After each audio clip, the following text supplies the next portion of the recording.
C'est l'heure du grand dossier. Soyez bien évidemment les bienvenus sur LCI. Ce soir, cette question, cet enjeu, Poutine-OTAN, ultime menace avant la guerre. Il rit de nous, Vladimir Poutine. Les drones en Europe, il ne le fera plus, il le promet. Le pétrolier en France, il moque notre situation de politique intérieure difficile.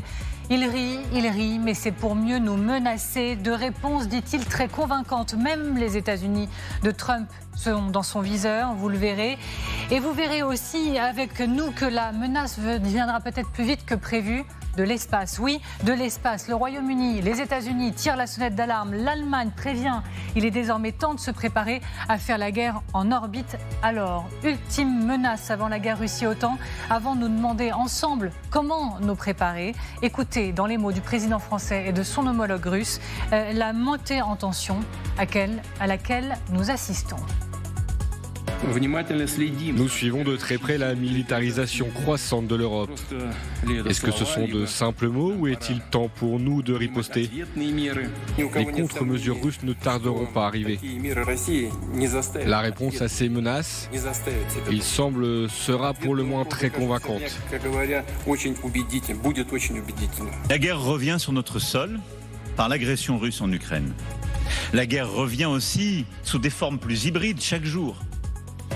Par des violations de nos espaces aériens, par les provocations dans l'espace. Nous sommes à nouveau, malheureusement, dans une ère de confrontation. Et pour tout comprendre, pour tout décrypter, je suis ravie d'accueillir sur ce plateau Sylvie Bermann. Bonsoir. Merci beaucoup d'être avec nous, ancien ambassadeur de France en Russie, auteur du livre L'ours et le dragon. Bonsoir Général Nicolas Richoux, merci beaucoup d'être avec nous également. Ancien commandant de la 7e brigade blindée, Xavier de Giacomoni, bonjour. Merci également d'être avec nous. Vous êtes éditorialiste international LCI, vous l'avez peut-être déjà aperçu. Le général Patrick Dutartre, général de l'armée de l'air, ancien pilote de chasse. Merci beaucoup Général d'être avec nous encore une fois. Le grand dossier Poutine-OTAN, ultime menace avant la guerre, c'est parti. D'abord, direction l'Allemagne. Direction l'Allemagne où l'aéroport de Munich a été fermé toute la nuit après des heures d'observation de drones. On vient d'entendre à l'instant Emmanuel Macron déclarer que la guerre revient sur notre sol, que nous sommes dans une ère de confrontation. Eh bien, Léonard Attal, vous êtes en Allemagne avec Éric Josset. Emmanuel Macron était à Saarbrück pour les 35 ans de la réunification. Léonard, la tension monte-t-elle vraiment d'un cran au sein des exécutifs européens ? Oui, tout à fait. Alors, de prime abord, ça peut sembler étonnant parce que ni Friedrich Merz ni Emmanuel Macron n'ont cité la Russie ou Vladimir Poutine dans leur discours. Mais à plusieurs reprises, c'est bien elle qui était visée. Par exemple, lorsque dans un oxymore, Emmanuel Macron a mentionné des lumières noires qui reviennent. Ou encore lorsqu'il a ciblé les régimes autoritaires qui se sentent, a-t-il dit, pousser des ailes et qui menacent les démocraties occidentales, les démocraties européennes. Et cela de plusieurs manières, des menaces hybrides, a dit Emmanuel Macron, qui a parlé de cyberattaques, d'ingérence sur les réseaux sociaux, d'ingérence aussi dans les discours politiques, mais aussi de violation des espaces aériens. Vous l'avez dit encore hier, des drones ont été aperçus au-dessus de l'aéroport de Munich et cela a perturbé le trafic aérien pendant de longues heures, quasiment toute la nuit. Alors face à cela, un objectif partagé par l'Allemagne et par la France est répété aujourd'hui à Saarbrück, le réarmement de l'Europe. Faire enfin, a dit Emmanuel Macron, de l'Europe une puissance militaire, apprendre à nouveau à défendre notre liberté, a dit Friedrich Merz. Tout ça à la fois dans la production et dans l'achat d'armes, mais surtout dans la production d'armes, a insisté Emmanuel Macron, pour sortir de la vassalisation, un mot employé par Emmanuel Macron aujourd'hui. Vassalisation, fallait-il comprendre, vis-à-vis des États-Unis d'Amérique. Merci infiniment. Léonard Attal avec Éric Josset. Merci beaucoup à tous les deux, messieurs. Avant de vous entendre, on va vraiment mettre tous les faits sur la table. On va essayer de comprendre ce qui s'est encore passé la nuit dernière dans le ciel européen. On va le faire ensemble, Xavier de Giacomoni. Xavier, des drones ont donc survolé l'aéroport de Munich. Retour ensemble sur une nuit, on peut le dire, de chaos pour des milliers de passagers. Xavier. Oui, alors justement, on ne va pas vous montrer d'images de drones dans le ciel parce qu'il n'y en a pas vraiment, mais on va vous montrer ces images-là. Regardez, 3000 passagers de l'aéroport de Munich. Une partie d'entre eux a dû être hébergée le temps qu'on leur trouve d'autres avions, le temps que la menace passe. Alors en fait, ces drones, ils n'ont pas été réellement menaçants, il n'y a pas eu d'attaque à proprement parler, mais regardez le chaos chaos qu'ils ont provoqué. Obligation pour les Allemands d'installer des lits de camp dans l'un des aéroports les plus importants du pays. Obligation aussi de détourner jusqu'à 35 vols. Donc vous voyez que ces drones dont on ne connaît absolument ni l'origine ni le type, a priori ce seraient des petits drones, mais ils ont provoqué un chaos, ils ont provoqué une incertitude globale sur cet aéroport, sur cette ville de Munich. Je m'arrête malgré tout sur le type de drone. Que sait-on de ces drones? Est-ce que ces incursions, elles sont comparables aux drones qui ont survolé par exemple le Danemark ou encore la Norvège? Là, on a la capture d'écran de ce qui s'est passé cette nuit. Regardez, Munich, plus aucun avion. Les avions qui sont là sont en attente. Ils se demandent où est-ce qu'ils vont aller se poser. Oui. Bon, ils vont tous se poser dans d'autres aéroports allemands. Sur les drones de Munich, pour le moment, ce qu'on peut imaginer, ce sont des petits quadricoptères qui seraient partis depuis le territoire allemand et qui auraient survolé l'espace aérien de l'aéroport. Ce qui est très étonnant, c'est qu'ils aient pu le faire. En théorie, a priori, d'après les spécialistes, à Roissy, par exemple, ça ne se passerait pas exactement de la même manière. Il n'y a pas eu d'exemple en France pour le moment. Les drones du Danemark étaient d'un type différent. C'était des drones, nous disent les Danois, qui faisaient de 3 à 5 mètres d'envergure. Donc de petits avions qui possiblement ont pu être lancés depuis la Baltique ou depuis la mer du Nord, depuis des bateaux, dont le Boracay qui a été interpellé par les Français. Mais il y a eu d'autres drones. Il y a eu des drones aussi en Belgique qui ont survolé une base militaire. Ça fait plusieurs mois que l'Allemagne est victime d'intrusions. Il y en a eu au moins 500, dont notamment, tenez-vous bien Amélie, la base de Ramstein qui a été survolée par des drones. La base de Ramstein, c'est la base principale de l'OTAN en Europe. Alors vous le disiez, ça ne pourrait pas se produire au-dessus de l'aéroport de Roissy, mais quand même, on a envie de vous poser la question. De par les protections qu'il y a, a priori, d'après les spécialistes. On veut quand même vous demander si la France pourrait être touchée de la même manière, avec des drones qui survoleraient son espace aérien. Cette carte est très très intéressante. Là, on a l'autonomie, les portées des drones Shahed dans un premier temps qui partiraient de Russie pour aller vers l'Europe.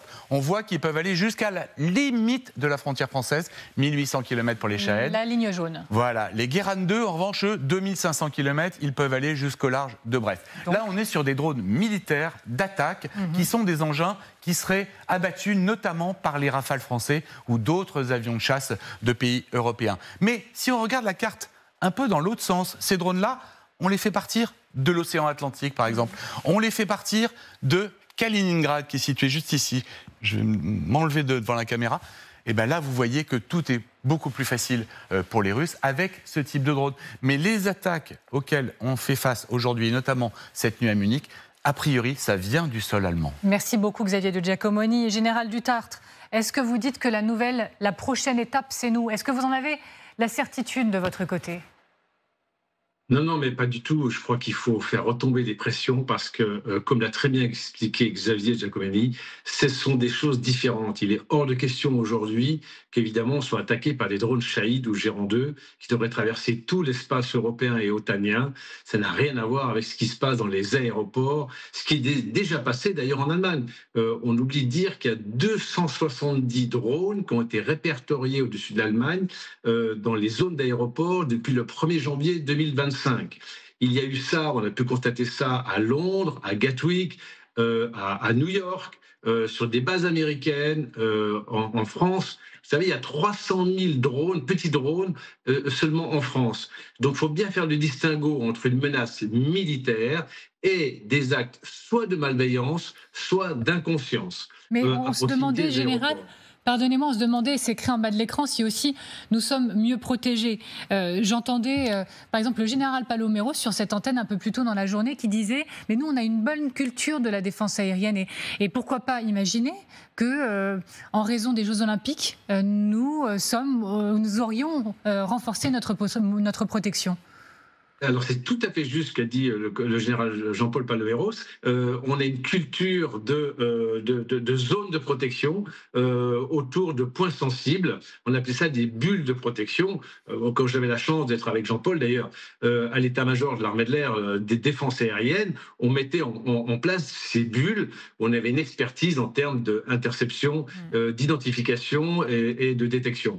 Et donc c'est la même chose qui s'est passée pour la Coupe du Monde de rugby en France et également les Jeux Olympiques 2024, où on a mis en place beaucoup de systèmes autour de Paris pour justement se prévenir d'une menace notamment de ces petits drones. On est capable d'acheter des plus grands drones. Donc aujourd'hui, il faut bien faire le distinguo entre ce qui se passe à Munich, qui est encore différent de ce qui s'est passé au-dessus de Copenhague. Par exemple, Xavier a très bien souligné que les Danois ont dit ces appareils qui étaient plus gros, qui étaient des petits avions, pouvaient provenir d'ailleurs de la mer du Nord. Donc là, c'est encore autre chose. Et qui y avait en mer du Nord, vous verrez qu'il n'y a pas que des Russes, il peut y avoir d'autres nations. Donc vous voyez, il faut faire très attention à ce dont on parle. Ce qui est certain, par contre, c'est qu'il y a beaucoup d'aéroports dans le monde, notamment européens, qui ne sont pas très bien protégés contre les petits drones. Et ça, c'est une chose à faire. Et la seconde, c'est qu'on doit mettre en place en Europe des moyens d'intercepter sur des grandes zones, si vous voulez, des drones de type Shahed ou Gérant, parce qu'aujourd'hui, on n'est pas directement menacé, mais demain, on le sera peut-être. On reste ensemble, Général Dutartre. Est-ce qu'on peut imaginer, Sylvie Bermann, un instant, que nous soyons pour le moment épargnés, pour une raison que j'ignore d'ailleurs, par le Kremlin dans ce domaine? Écoutez, je n'en sais rien. Ce que vient d'expliquer le général Dutartre, c'est qu'il y a des bulles de protection. Il n'y en a peut-être pas sur tous les aéroports français. Donc on n'est pas sûr, effectivement, à cet égard d'être épargné. Mais est-ce que si la France, pour le moment, n'a pas été survolée comme l'a été l'Allemagne, comme l'a été la Norvège, le Danemark, est-ce qu'il y a derrière une volonté politique? On reste très prudent. On ne sait pas dans 100% des cas si c'est russe ou pas, mais est-ce qu'on pourrait l'imaginer? L'Allemagne, elle est survolée depuis des mois, tout simplement parce que le matériel part d'Allemagne. Voilà, ça c'est important. Voilà, donc il y a des raisons militaires. Effectivement, pour cela. Mais si c'est de la provocation, ce qui est quand même le cas, c'est-à-dire que le but, c'est quand même déstabiliser nos pays. Parce que depuis je sais pas, c'est une quinzaine de jours maintenant, c'est visible, en plus, c'est des drones. C'est révélé aussi. Les Allemands l'ont caché pendant longtemps. Les Allemands l'ont caché, effectivement. Non, mais en plus, là, on voit la lumière, donc c'est de la provocation.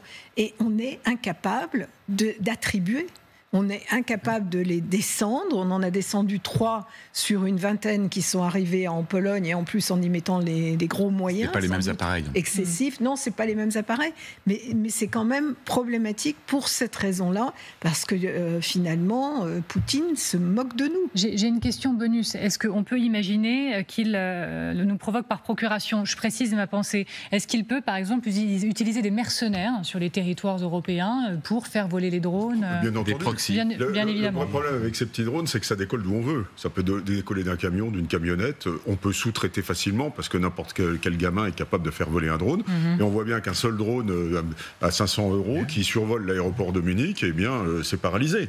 Donc, effectivement, moi, je suis assez d'accord avec ce qu'avait dit Patrick Dutartre, c'est-à-dire qu'en fait, il ne faut pas confondre les drones Shahed et ces petits drones-là, qui ont qui, en étant tout petits et pas chers, ont un énorme pouvoir de nuisance. Parce que vous voyez bien, ils provoquent la panique. On est relativement impuissant parce que le temps qu'on décolle, ils ont disparu, ils peuvent atterrir n'importe où, etc. Et puis, même si en France, on a un avantage, et on sait faire une bulle, effectivement, mais combien sait-on en faire? C'est-à-dire que si on sait protéger Roissy, si ça se passe en même temps à Bordeaux, à Lyon, et puis que ça survole les centrales nucléaires, où on en a 50, au moins 18 sites, bon, on voit bien que c'est très facile, avec des petits drones, de saturer l'espace aérien, et puis d'être un petit peu partout pour montrer, parce qu'on veut montrer qu'on est impuissant. C'est ça, en fait, le vrai problème. Alors, en France, on est très très bon pour intercepter les avions. On sait faire ponctuellement sur des endroits, mais là, on est dans une autre échelle et on voit bien que ça pose un problème technique, tout simplement, de détection, interception et éventuellement destruction. Je voudrais vous soumettre maintenant la réaction de Vladimir Poutine. Il a parlé longuement hier, il a dit beaucoup de choses. Vous allez le constater avec nous dans quelques instants. Il a notamment répondu avec beaucoup d'ironie sur ce sujet des drones. Il ne le fera plus, c'est promis. Président Vladimirovitch, pourquoi envoyez-vous autant de drones au Danemark? Ils sont fébriles. Arrêtez ça, s'il vous plaît. D'accord, je ne leur ferai plus. Je n'enverrai plus de drones. Ni en France, ni au Danemark, comme à Copenhague. Où est-ce qu'il y en a eu d'autres? Ah oui, et ni à Lisbonne. L'hystérie est à son comble. Vous venez d'effrayer le Portugal en mentionnant Lisbonne, et ils n'ont pas beaucoup d'humour.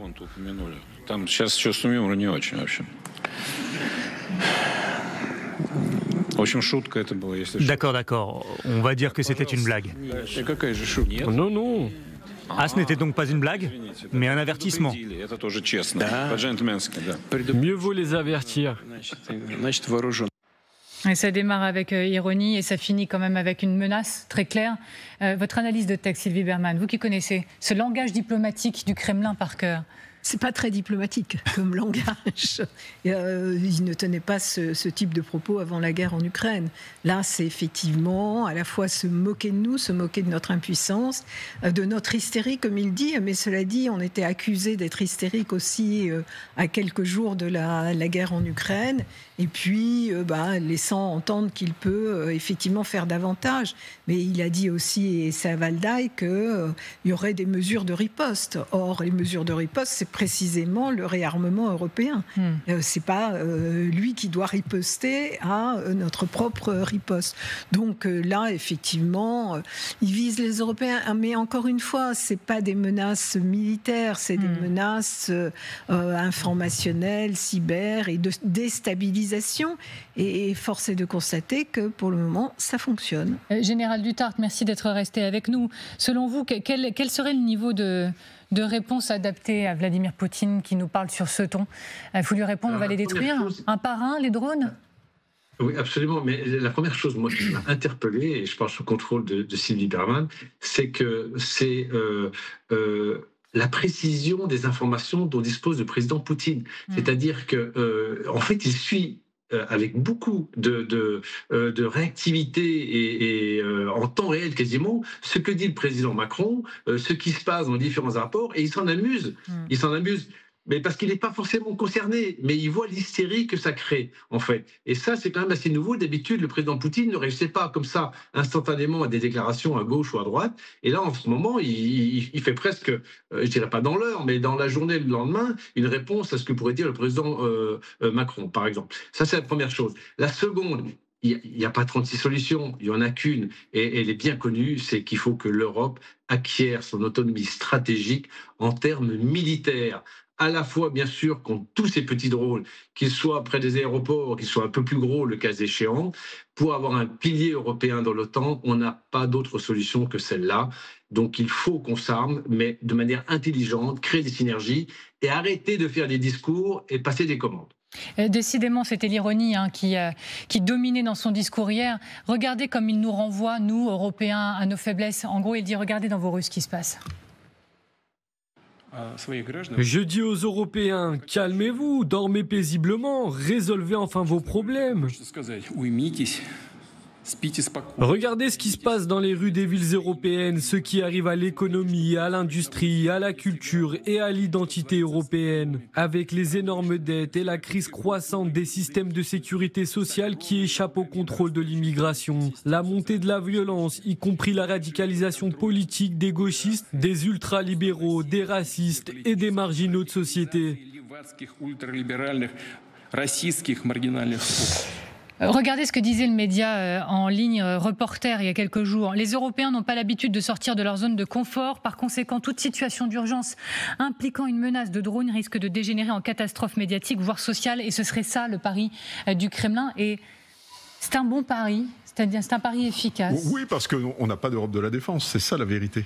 Il n'y a pas d'Europe de la défense et Patrick Duthart appelle à avoir un pilier européen, ce qui pourrait faire un pilier européen au sein de l'OTAN éventuellement, donc avec un pilier crédible qui permet de le faire. Moi aussi, j'appelle ça de mes voeux, sauf que je n'y crois pas dans ce que j'ai vu dans ma carrière militaire, c'est qu'aujourd'hui, on n'en prend pas du tout le chemin. Je pense qu'on a un chemin qui est extrêmement long pour arriver à ça.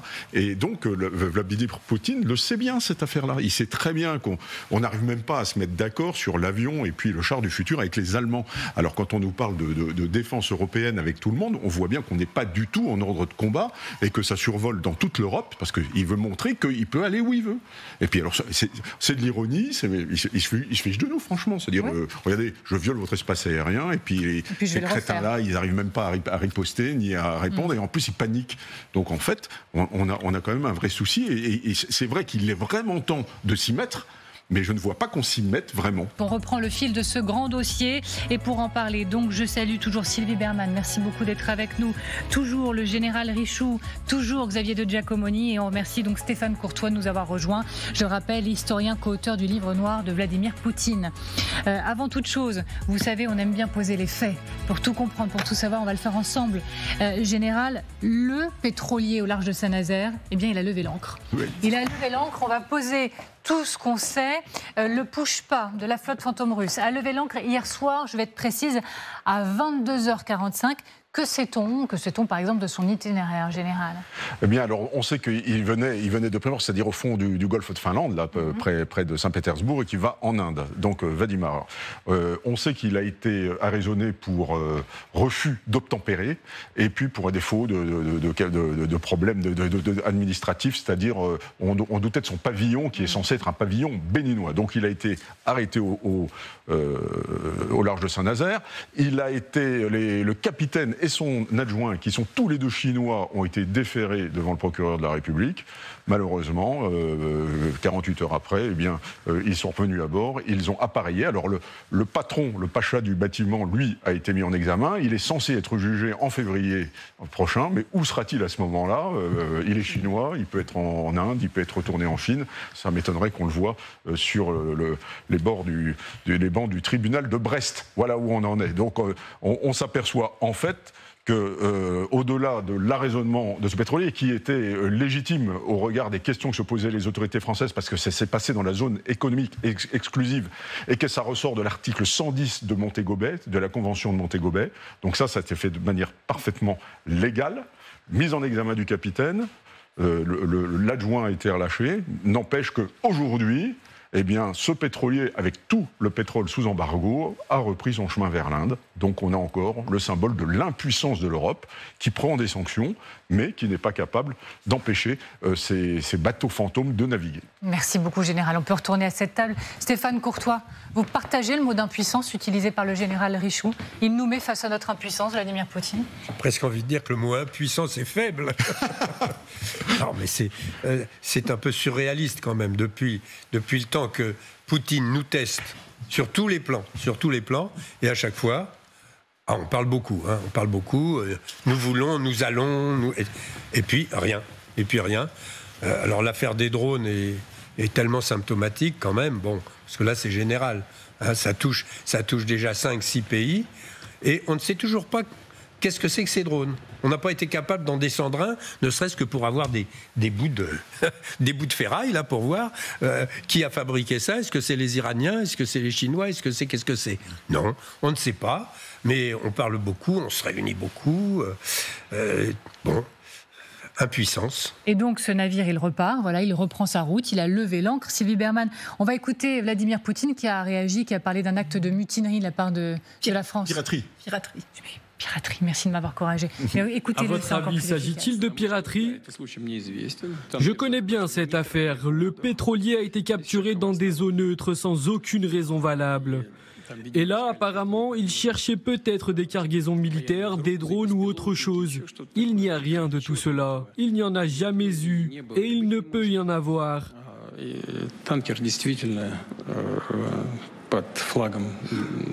L'équipage est international. Je ne vois pas. Honnêtement, je ne sais pas. Piraterie, donc, non mutinerie, bien évidemment. Ça vous fait sourire. Pourquoi? Parce que Poutine ne peut pas ne pas savoir. Oui, non, mais de toute façon, il y a à peu près 1000 bateaux de ce type aujourd'hui. Donc on prend des sanctions, mais effectivement, on est impuissant. Il y en a 1 sur 1000 qu'on arraisonne, et en fait, on le laisse partir. Donc il faudra vraiment que l'Union européenne se dote d'autres outils pour réagir face à cela. Ce bateau, il repart en Inde, et il repart en Inde là où il y a en fait un port qui a été fait par Rosneft, qui est l'entreprise pétrolière la plus proche de Vladimir Poutine. Après, qu'est-ce qui se passe? Les Indiens nous revendent leur pétrole qui n'est plus qualifié de russe, mais là, on l'a vraiment il sera laissé raffiné passer. là-bas et réexporté en Europe. Deviendra Mais, voilà. Emmanuel Macron, il a annoncé une réunion de chefs d'état-major européens dans les prochains jours suite à la présence de ce navire de la flotte fantôme au large de nos côtes. Je voudrais qu'on regarde en quelques chiffres, même si on vous a déjà tout expliqué il y a quelques jours dans cette émission, on l'a fait avec précision, mais regardez les chiffres. On parle maintenant d'une flotte fantôme qui serait composée de 800 navires. Ça représenterait 600 millions de barils par an, environ jusqu'à 1000. 35 milliards d'euros par an. Il y a différents chiffres, effectivement. On a pris celui que nos sources nous ont communiqué. 5 fois plus qu'au moment du début de la guerre. Comment agir? Ok, réunion des chefs d'état-major. Pour faire quoi? Pour décider quoi alors qu'il hante nos mers? Alors d'abord, le président Macron ne convoque pas les chefs d'état-major européens car il n'a aucune autorité sur eux. Il profite, comme il l'a déjà fait, d'une réunion des chefs d'état-major, qui est une réunion technique prévue de longue date, etc., vraisemblablement, pour intervenir comme il l'a fait une fois. Faut le dire comme ça, parce que à aucun moment, le SEMA allemand ou le SEMA danois ou italien, espagnol n'obéit à une convocation du président de la République française. Ça n'a absolument aucun sens. Donc ces chefs d'état-major se voient tout le temps. Ils profitent d'une réunion, sans doute, pour essayer de fédérer, peut-être, comme il l'a fait une fois, de faire une déclaration. Et puis, voilà. Donc il profite de l'espace médiatique. Mais en aucun cas, de toute manière, il ne peut ressortir une décision de ces chefs d'état-major, car ils ne sont pas chefs des armées. Oui. Donc ils vont rendre compte à leurs autorités respectives. Et bien entendu, les décisions ne peuvent être que politiques. Et donc politique, c'est le Conseil de l'Union européenne, ou bien l'OTAN, si ça concerne l'OTAN. Xavier, mais en aucun cas, ils sont sui generis. La grande difficulté, c'est que c'est pas vraiment un problème militaire, c'est plutôt un problème de cadre juridique. Vous parliez tout à l'heure de la convention de Montego Bay, c'est une convention de liberté de circulation sur les mers. Je vais vous parler d'un autre pétrolier, l'Eagle S, qui a été attrapé par les Finlandais à la fin de l'année dernière en train de sectionner des câbles en Baltique. Il a remorqué son ancre sur 90 km de long. Je vous en parle pourquoi? Parce que le commandant et deux de ses seconds étaient devant la justice finlandaise jusqu'à aujourd'hui et que la cour finlandaise s'est déclarée incompétente parce que ça s'était passé en dehors des eaux territoriales finlandaises. Donc vous voyez, on est face à un problème juridique. Il va falloir trouver une solution parce que là, c'est vraiment le nerf de la guerre. Le pétrole de contrebande pour la Russie, ça représente de 30 à 40% de l'effort de guerre. Si jamais les Occidentaux arrivaient à mettre, peut-être pas à tout stopper, mais à en stopper une grande partie, ça permettrait aux Ukrainiens d'être plus tranquilles sur le front. Alors plus largement, Vladimir Poutine, je vous l'ai dit, il a dit beaucoup de choses ces dernières heures. Il a haussé le ton contre l'Europe, ça c'est pas nouveau. Il a dénoncé notre aide à l'Ukraine, c'est pas nouveau non plus. Mais il nous menace d'une réponse, dit-il, très convaincante si on persiste aussi à nous armer nous-mêmes. Notre militarisation, vous voyez à nouveau ces mots, la réponse à ces menaces, il semble, sera pour le moins très convaincante. Que peut-on imaginer derrière ces mots, par exemple comme acte pour toi? Cette déclaration sur la militarisation de l'Europe, on n'est pas capable de descendre un drone et nous sommes en pleine militarisation. Moi, je me demandais si cette déclaration était la preuve qu'on l'inquiétait et visiblement, c'est pas le cas. Non, c'est évidemment le type de discours. Enfin, c'est amusant parce que c'est vraiment le type de discours qui se tenait du temps de l'URSS. C'était un peu le même principe. On provoque, on avance. Bon, on avait à l'ONU un spécialiste de ce genre de discours. Bon. Donc voilà, il n'y a rien de nouveau, c'est vraiment de la provocation. Il se moque de nous ouvertement, là. Bon. Là, il se moque de nous ouvertement, et il essaye. Alors, en plus, avec un effet qui est il cherche un effet quand même sur les populations européennes. Oui. Il envoie un message en disant aux populations européennes, attention, vos dirigeants sont en train de militariser terriblement. Et puis ensuite, il va dire, regardez, ils militarisent, ça coûte beaucoup d'argent, vous n'aurez plus de sécurité sociale. C'est vraiment un discours de subversion douce. En direction des populations européennes, c'est clair. Alors, et si vous discutez avec les gens, à la base, moi je vois ça dans mon sud-ouest, là, avec des voisins, des paysans, etc. Ces gens-là sont très inquiets, effectivement. Vous l'avez évoqué, la bombe atomique et le coût. Qu'est-ce que c'est que ça? On va dépenser beaucoup pour la défense. Qu'est-ce qui va se passer, déjà que pour notre sécu, pour ceci et pour cela, nos routes ne sont pas entretenues, etc. Ah ben non, mais attendez, il est là le point. Oui. Il n'est pas ailleurs. C'est l'efficacité médiatique, sociologique, dans notre société. Je voudrais vous soumettre une autre séquence maintenant. Elle vient de la télé russe qu'on allume de temps en temps pour regarder un peu ce qui est relayé parce que c'est la propagande du Kremlin, donc ça donne quand même une petite tonalité. Et ce que vous allez pouvoir remarquer, remarqué, c'est qu'il vise l'Europe, il vise aussi les États-Unis.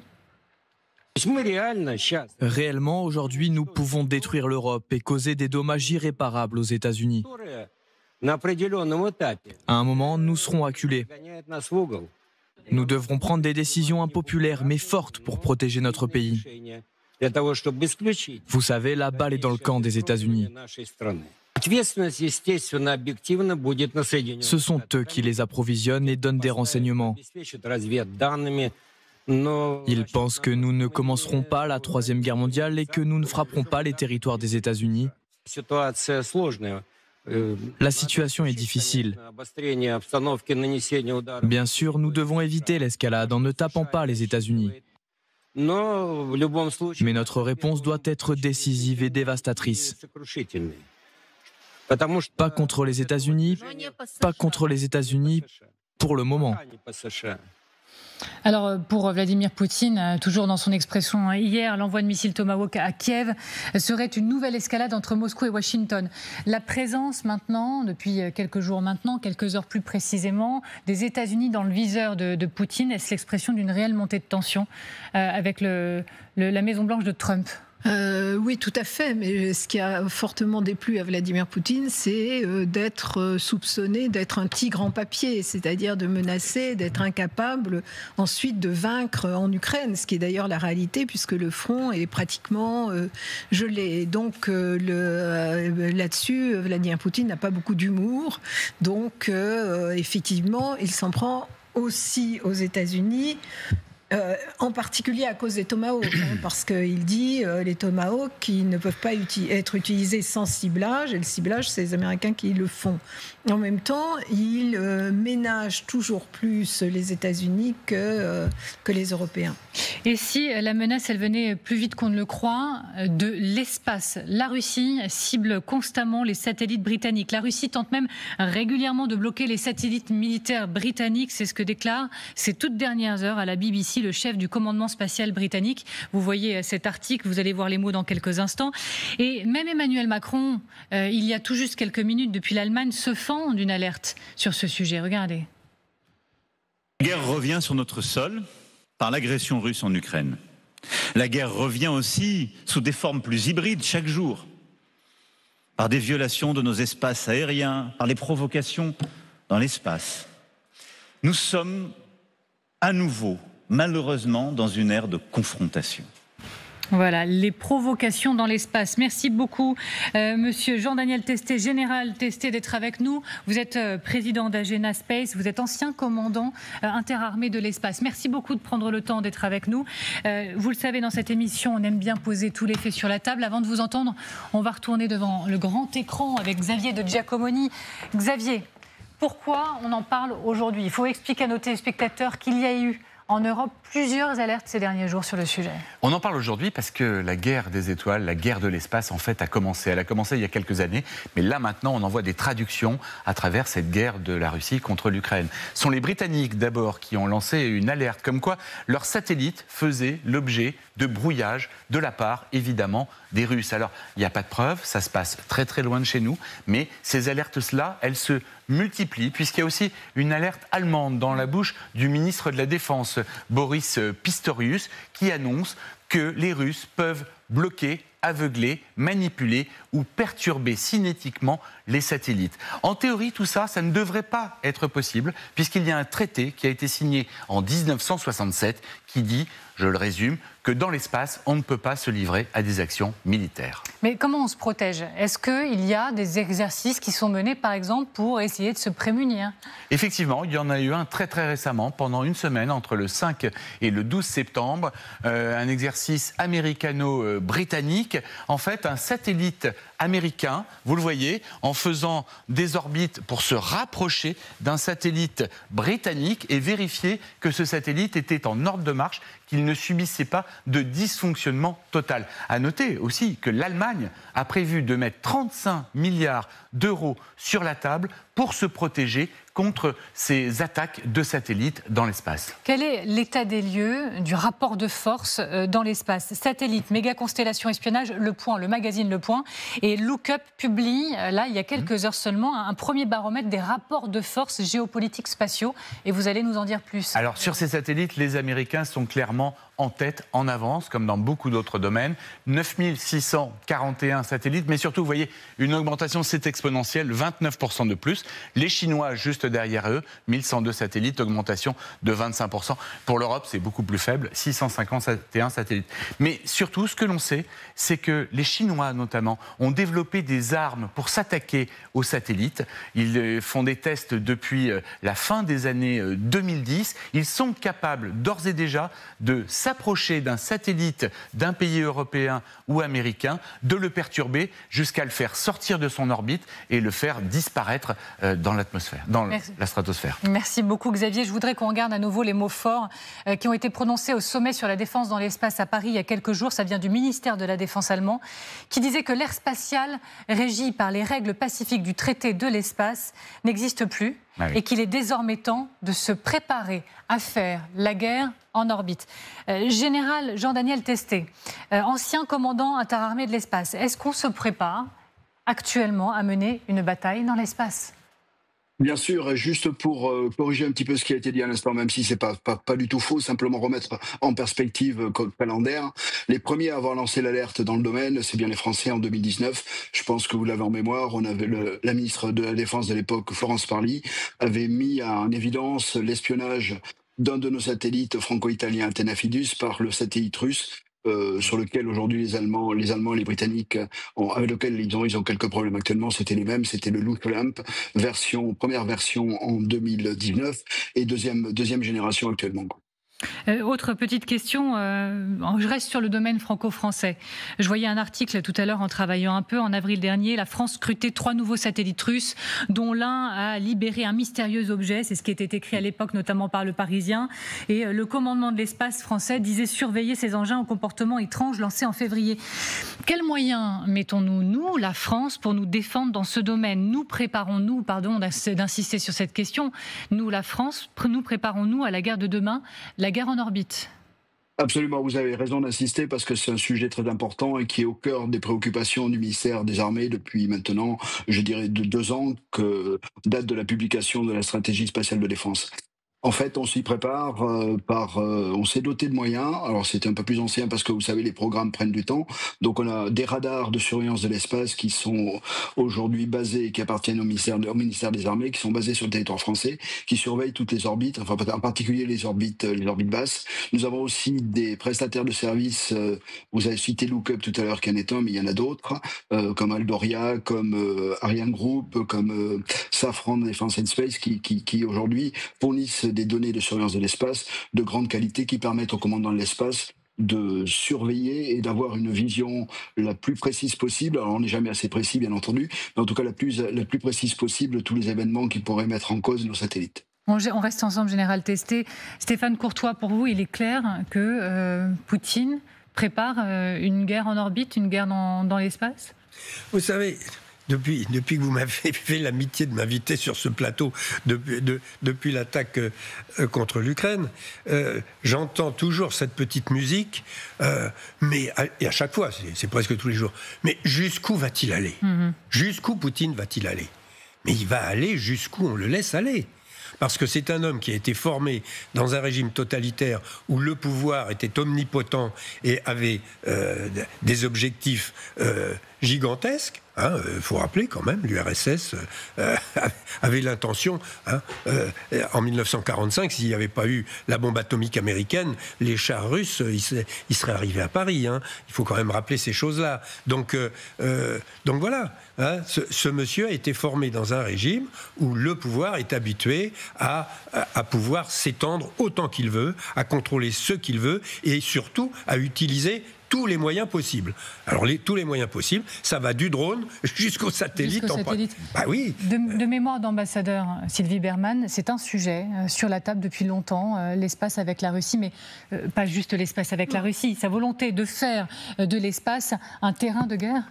La date de 2019 qui a été évoquée, effectivement, a été très marquante, puisque Florence Parly l'a dénoncé. Mais ça ne veut pas dire qu'il n'y a pas eu d'autres incidents avant. C'était un choix qu'elle avait fait. Et la plupart des grandes armées, comme aux États-Unis, en France également, s'est rebaptisé pour l'armée de l'air et de l'espace. Mais ça s'intensifie clairement ces dernières années, d'autant plus actuellement. Comme vous l'avez entendu, il y a ces alertes britanniques et les alertes allemandes. Mais comment c'est une nouvelle donne, effectivement. J'insiste sur le comment se défendre. Faut-il, en somme, une guerre des étoiles, mais vraiment une Star Wars version Reagan, comme on l'a connue pour les États-Unis. C'est ça ce qu'il faut mettre en place la guerre des étoiles, c'était essentiellement pour se protéger des missiles à l'époque. Oui. Alors que là, on parle d'autre chose. On parle de véritablement la capacité à détruire des satellites et donc d'envoyer des vecteurs agressifs. Voilà, d'endommager. Au départ, l'espace, c'est quelque chose de libre où on ne fait pas la guerre. Parce que Star Wars, il y avait aussi un projet de réseau. Les armées de l'air du monde, maintenant, s'appelle armée de l'air et de l'espace. Et moi, j'étais à Berlin au moment de 2019, je me souviens très très bien, il y avait un satellite mort à côté de notre satellite et on l'a découvert à un bon moment et on ne savait pas ce qu'il faisait là. Alors c'est peut-être un satellite espion qui était prêt à exploser pour détruire notre satellite, mais on l'a découvert comme ça. Il était à 1 kilomètre, il suivait notre satellite à 1 kilomètre en permanence. Il était contre... Alors voilà, cette guerre-là, elle a déjà commencé, mais où commence le civil et où finit le militaire? À partir du moment où vous avez un satellite d'observation, c'est déjà de l'observation, elle est à but militaire, même si vous n'avez pas de vecteur de destruction à bord. Mais quand vous observez l'ennemi avec un satellite civil, vous faites de l'observation militaire. De communication donc la limite entre le civil et le militaire en matière spatiale a jamais été très nette, en fait. Alors, je vais reformuler ma question sur Star Wars, sur cette guerre des étoiles version Reagan, c'est qu'il s'agissait aussi d'un projet de réseau de satellites dont le rôle était effectivement la détection, destruction de missiles. Mais est-ce qu'on peut imaginer ça face à des satellites? C'est-à-dire, par exemple, version d'aujourd'hui, on parle de mur anti-drone, un mur anti-satellite que mettrait en place, je ne sais pas, l'OTAN, l'Europe, dans le ciel, dans l'espace, pour essayer de contrer ces satellites russes, général. En fait, je pense que ce qu'il faut se doter, c'est la meilleure connaissance possible. En toute franchise, et c'est là qu'on a un peu d'espoir, personne n'a intérêt à une guerre dans l'espace, tout simplement parce que chaque pays de plus en plus, c'était pas le cas de la Russie il y a quelques années, c'est le cas aujourd'hui, c'était pas le cas de la Chine il y a quelques années, c'est le cas aussi aujourd'hui. Tous ces pays-là sont de plus en plus dépendants du spatial. Et vous savez très bien que si on détruit un satellite dans l'espace, on produit des débris. Et ces débris vont ensuite polluer l'orbite et empêcher une utilisation saine de l'orbite par n'importe qui s'y trouve, aussi bien celui qui a lancé le missile pour détruire le satellite que les autres utilisateurs. Donc en fait, en abattant et en détruisant des satellites en orbite, on se prive aussi de l'utilisation de l'espace, donc personne n'y a intérêt aujourd'hui. C'est pour ça que je ne crois pas à une guerre des étoiles à grande ampleur. En revanche, ces petites, j'appelle ça des escarmouches ou des démonstrations de suprématie dans l'espace, c'est-à-dire montrer aux autres, montrer au monde qu'on maîtrise le domaine parce qu'on est capable d'aller embêter les adversaires. Ça, ce genre de choses va continuer à se reproduire de plus en plus. Reste à nous d'être vigilants pour savoir exactement l'ampleur et puis le niveau de ces agressions. Et pour revenir à votre première question qui était sur la préparation, il y a une illustration très très très simple. Tous les ans, le commandement de l'espace organise un exercice qui s'appelle Astérix, qui va être débaptisé pour de mauvaises raisons, mais bon, qui continuera à exister l'année prochaine. L'année prochaine, il aura une ampleur encore plus importante puisqu'il sera inclus dans le grand exercice interarmé du printemps qui s'appelle Orion. Et donc, à cette occasion-là, on simule complètement une menace adverse, russe, chinoise, peu importe, en tout cas une menace crédible, et on prépare nos moyens et nos opérateurs pour y faire face, et surtout pour continuer, parce que c'est là qu'est le nerf de la guerre, continuer d'assurer un soutien spatial aux opérations, puisque nos opérations militaires sur le terrain, et si ça se dégrade encore à l'Est, on en aura encore plus besoin, elles sont tellement dépendantes du soutien spatial qu'il faut absolument que ce soutien spatial soit pérennisé de toutes les forces. Il y a une dimension qu'on n'a pas évoquée, c'est la dimension espionnage. C'est-à-dire qu'en attendant, attendons de voir si il y a des satellites qui touchent d'autres satellites. Mais quoi qu'il en soit, les Allemands, ils disent ils ont ces satellites, des charges utiles à bord qui peuvent voir nos satellites à nous et qui essaient de recueillir des informations auprès d'eux. La dimension espionnage, elle est apparue également dans les mots de M. Pistorius il y a encore quelques jours. Regardez, c'était hier même, regardez. N'oublions pas que même ici, nous sommes tous observés, filmés et je ne sais quoi d'autre, par des satellites russes, chinois et autres. Xavier de Giacomoni. La dimension espionnage au-dessus de nos têtes. Cette dimension, elle est tout à fait réelle. Et comme on le disait tout à l'heure, n'importe quel satellite d'observation peut devenir un satellite militaire d'espionnage. C'est-à-dire qu'en permanence, on peut surveiller tel ou tel endroit du globe pour des besoins opérationnels ou pour des besoins tout à fait civils. Avec des satellites militaires, on peut aller très très très loin dans l'observation. C'est-à-dire qu'avec certains satellites, on peut voir la plaque d'immatriculation d'une voiture. Ça peut être des outils extrêmement dangereux aux mains de certains pays, de certaines personnes. Vous êtes toujours devant le grand dossier. On vous parle dans cette émission des drones, on vous parle des missiles longue portée, on vous parle également du nucléaire. Le Royaume-Uni et les États-Unis ont tous deux averti que la Russie développait la capacité d'envoyer des armes nucléaires, par exemple, dans l'espace. On continue d'en parler toujours avec Sylvie Bermann, toujours avec Stéphane Courtois, toujours avec Xavier de Giacomoni, toujours avec le général Richoux, et nous sommes toujours avec le général Jean-Daniel Testé, président d'Agena Space, ancien commandant interarmé de l'espace. La nucléarisation de l'espace, on en est là, général ? On y est forcément parce que c'est un vieux serpent de mer qui remonte et qui revient d'actualité, parce que les satellites en orbite ont besoin d'autonomie pour durer, pour pouvoir faire beaucoup de manœuvres, et on a aussi besoin, pour les applications civiles plus pacifiques comme l'exploration, d'avoir des véhicules qui vont loin et qui n'ont pas besoin d'être ravitaillés, donc qui durent longtemps dans l'espace. Donc l'énergie nucléaire est naturellement sur le devant de la scène. Le risque, c'est qu'effectivement, on ne parle pas que d'énergie, on parle aussi d'armes. Et à partir du moment où on parle d'armes nucléaires dans l'espace, c'est catastrophique. Les Russes et les Américains, dans les années 60, avant que le traité de l'espace dont on a parlé tout à l'heure soit promulgué, ont fait à peu près chacun, on va dire, aucun n'a été meilleur que l'autre. C'est-à-dire, ils ont fait chacun une 50aine d'essais nucléaires, d'explosions nucléaires dans l'espace. C'est catastrophique dans le sens où, à l'époque, c'est pas très grave parce qu'il n'y avait pas beaucoup de satellites et les sociétés n'étaient pas du tout dépendantes. Aujourd'hui, on est complètement dépendant des satellites, que ce soit les GPS, les Galileo, les satellites de télécommunication, on en a parlé un petit peu tout à l'heure. Et une explosion atomique dans l'espace déclenche une impulsion électromagnétique qui grillera tous les circuits électroniques, tous les composants électroniques de ces satellites. Ce qui veut dire que du jour au lendemain, une simple explosion en orbite basse supprimera tous les services auxquels nous avons accès, et je ne pourrai plus communiquer avec vous, vous ne pourrez plus vous servir de votre GPS pendant des mois et des mois. Donc ce serait catastrophique. Donc c'est vraiment une attitude irresponsable, mais avec Poutine, on peut s'attendre à tout. Avec Poutine, on peut s'attendre à tout, que ce soit des drones, les longues portées, le nucléaire. Vous êtes d'accord avec ça, Stéphane Courtois ? Oui, je le disais, sa mentalité fait qu'il est prêt à utiliser tous les moyens, que ce soit des moyens les discours qu'il tient, par exemple, de désinformation, de provocation, etc., que ce soit des moyens militaires. Alors reste le problème, si on parle de nucléaire, il y a quand même un point fondamental qui est la dissuasion. Alors quel est le moyen de dissuasion vis-à-vis de M. Poutine, de l'empêcher d'envoyer de l'armement nucléaire dans l'espace? Ça, je dois dire, je ne suis pas militaire, donc je n'en ai pas d'idée. Le général peut peut-être répondre, mais dans la question nucléaire, c'est quand même la dissuasion qui est le point fondamental. Bon, est-ce qu'on peut encore avoir de la dissuasion à ce niveau-là, ou bien est-ce que la dissuasion perd de sa pertinence? Général. Moi, je dirais le vrai problème du nucléaire dans l'espace, ça est très bien dit, impulsion électromagnétique, vous détruisez tout, c'est que il détruit ses propres systèmes également. Je ne vois pas comment il peut s'abstenir, il n'a pas durci ses systèmes. Donc, a-t-il un intérêt à le faire? Ça, c'est quand même une autre question. Parce que là, c'est un peu comme quand vous balancez du chimique. Vous le balancez sur l'adversaire, après le vent vous revient dans la figure, et puis vous l'avez vous aussi. Et donc, si vous mettez du nucléaire, eh bien forcément, à un moment donné, vous en subissez les inconvénients également. Sauf si vous vous êtes préparé à d'autres moyens d'action. Il faut durcir, il faut machin, etc. Mais, moi, je crois qu'il y a du boulot. J'ai des doutes. Et puis ensuite, dès qu'on utilise le nucléaire, on change de dimension. Et donc, c'est un acte qui n'a même plus d'hostilité. Je veux dire, ça revient à la dissuasion.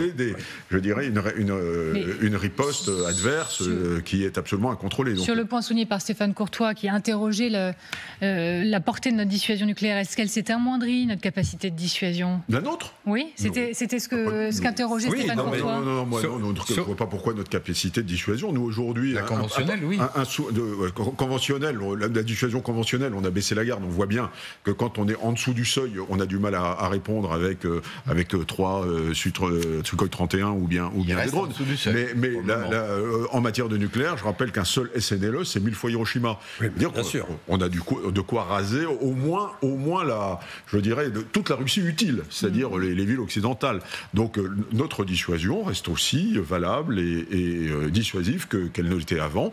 Et ce n'est pas les déclarations du président de la République, d'ailleurs, vis-à-vis de l'Europe, qui changent quoi que ce soit, je ne crois pas. Non, pas du tout. Sylvie Bermann. Mais je crois que c'est une problématique très différente de celle du nucléaire dans l'espace. Donc là, enfin bon, moi je ne sais pas, j'ai pas la compétence là-dessus. Ce qui me frappe quand même, c'est que ce soit les Chinois ou les Russes, jusque-là, on y est et on dit qu'il fallait que l'espace reste démilitarisé et qu'en tout cas, il n'y ait pas de recours au nucléaire dans l'espace. Maintenant, je ne sais pas ce qui est possible, mais c'est une problématique qui n'a rien à voir avec la destruction de nos villes pour laquelle, effectivement, la dissuasion jouerait. Général Testé, je vous voyais réagir. Vos téléspectateurs ne peuvent pas le voir, mais moi, je vous vois dans un petit écran. Je vous voyais réagir quand on interrogeait notre capacité de dissuasion, c'est ça ? Bien sûr.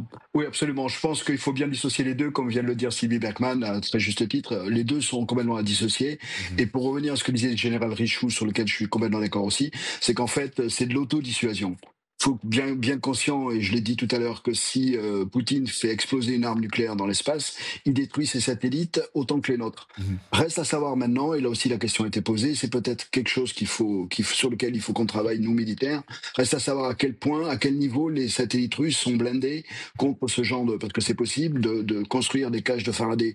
Là, je suis très simple, c'est pas vraiment la technique, mais c'est un peu ça. Des cages de Faraday autour des satellites pour qu'ils ne soient pas sensibles à l'impulsion électromagnétique. Mais ça se paye en masse, ça fait des satellites très lourds qui sont compliqués à lancer et à mettre en orbite. On a nos satellites de télécommunications qui sont protégés de cette façon-là parce qu'on a été très sensibles et les générations de nos satellites datent des années 80 où cette menace était encore très prégnante sur l'Europe. Et heureusement, on a gardé cette protection et ils sont encore protégés contre ça.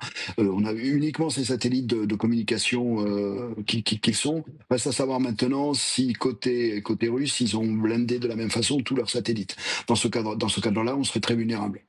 Xavier de Giacomoni, l'OTAN est-elle assez dissuasive en termes de nucléaire? Regardez ce qu'on a interrogé en bas de l'écran.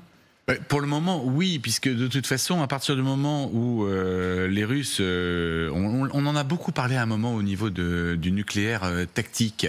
On a eu une grosse inquiétude il y a 1 an et demi, 2 ans, au moment où les Russes commençaient à avoir des difficultés impressionnantes en Ukraine. Est-ce qu'il ne va pas utiliser cette arme? Il ne l'a pas utilisée. Pourquoi? Parce que justement, il y a une dissuasion. Cette dissuasion, elle se renforce. Le président de la République a d'ailleurs annoncé d'ores et déjà qu'il allait faire des annonces au début de l'année prochaine pour voir comment cette dissuasion pouvait en fait non pas se partager, le mot est très très mal choisi, mais s'étendre aux pays européens qui sont nos partenaires, comment ils pouvaient entrer, de quelle manière, sous le parapluie du nucléaire français. On ne le sait pas pour le moment, mais ce qu'on sait en revanche, c'est que depuis le général de Gaulle, depuis cette volonté de dissuasion nucléaire pour notre pays, les pays européens proches sont inclus en fait, ils font partie de l'espace que nous souhaiterions protéger parce que c'est notre espace vital en fait.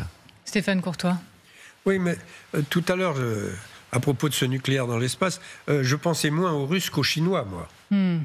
Parce que les Chinois, M. Xi Jinping a clairement annoncé qu'en 2049, centenaire de la révolution maoïste, la Chine serait la première puissance mondiale, etc.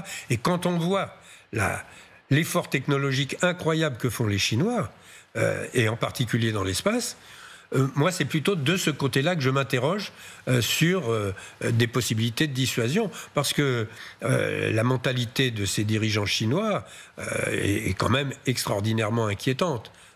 Pour l'instant, ils font en partie reset. Mais en attendant, ils soutiennent Poutine sans aucun problème. Ils soutiennent d'autres régimes et ils sapent.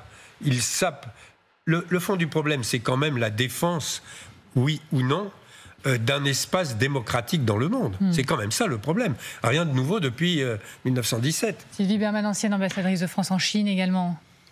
Oui, enfin, je pense pas que... Enfin, les Chinois veulent être la première puissance mondiale, effectivement, en 2049. Donc, c'est le centenaire de la fondation de la République populaire de Chine. Même s'il n'a jamais dit qu'il voulait être la première puissance. Mais c'est implicite, effectivement.